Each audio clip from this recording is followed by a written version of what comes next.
Rinaldo, oled olnud siin juba 3 nädalat ja kui vaatajad arvavad, et mees tegeleb siin lihtsalt bänso tinistamisega ja tont teab mille suitsetamise või mingi muu sellise asjaga, siis tegelikult on käed-jalad tööd täis ja te olete tegelenud sellega, et teavitada Eesti inimesi sellest sigadusest, mis siin toimub. Täpselt, me teavitame inimesi, millised on nende õigused ja nende õigusi süstemaatiliselt rikutakse. Nende elukeskkonda halvendatakse. Me lõikame linnaruumis metsa maha. Tallinna linn sai tiitli City of Trees 2015 ja see, mis siin toimub, see on täiesti häbiväärne ja vastuvõetamatu. No aga tiitel on käes ju, ega nüüd pole rohkem puid vaja ju. Rahvas, ärge olge nii naiivsed. Tiitel on käes ja nii ju paraku see käib, aga hüppame kohe siis homse päeva juurde, et väidetavalt siis on teile tehtud mingisugune karm ettekirjutus, et kui te seda laagrit siit ära ei korista, siis läheb asi kurjaks. Jaa, see laager peab homme hommiku kella 8 olema kokku pakitud ja inimesed ei tohi siin olla, et see on minu praegune arusaam asjast, aga kõik inimesed, kes siin on, et see anti isiklikult ühele inimesele üle, see, kes andis oma dokumendi, et me oleme vabad inimesed, me oleme täpselt nii palju organiseerunud, kui me näeme üksteist siin puu all. Aga mis organisatsioon see täpselt oli siis või ametiasutus, kes selle ettekirjutuse teile tegi? Politsei. Põhja piirivalve ja politseiamet.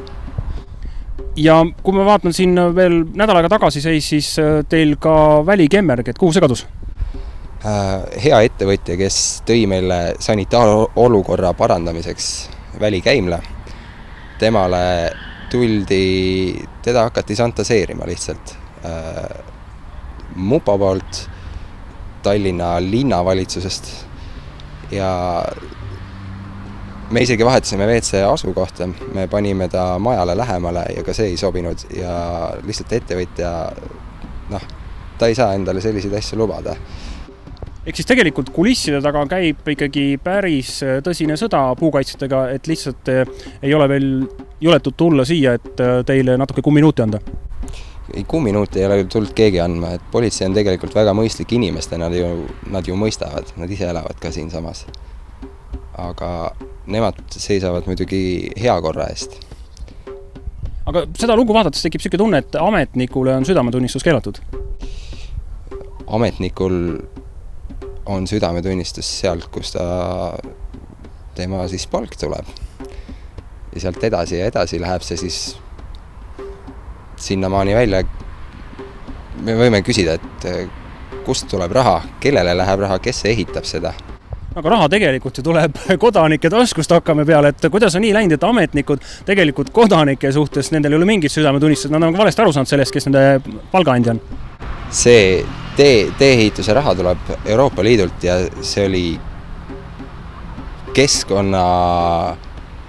oli mõeldud linnakeskkonna parandamiseks.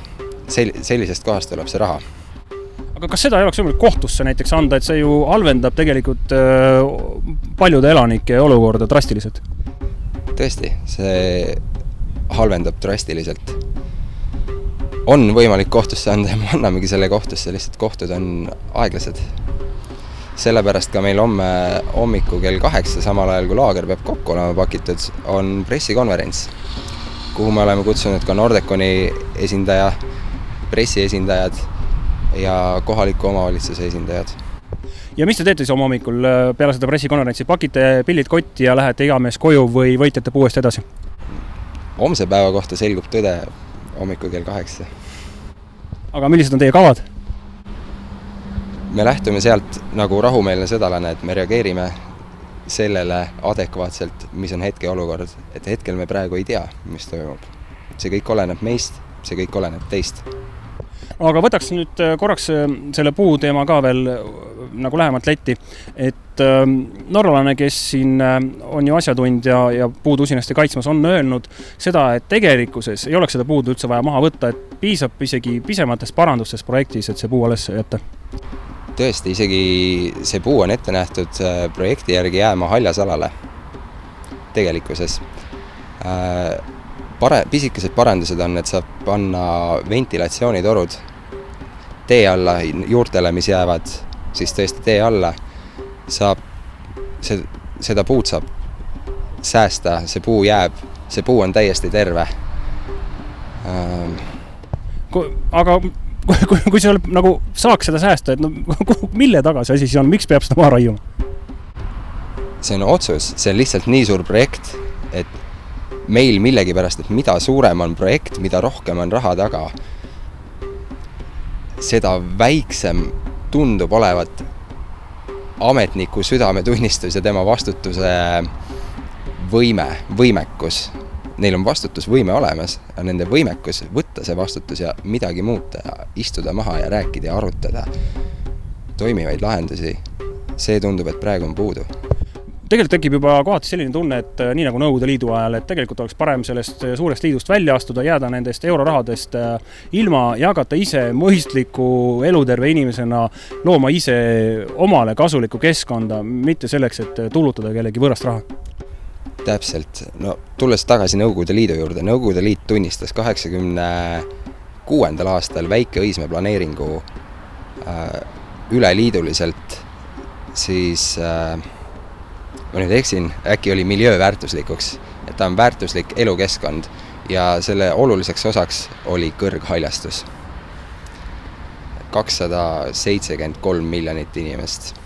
Ja mida ütled siis kõigile vaatajatele, kes sind praegu selle video vahendusel näevad?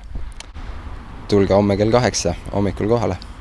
Seisame kõik Aitäh! meie õiguse eest ja vabaduse eest.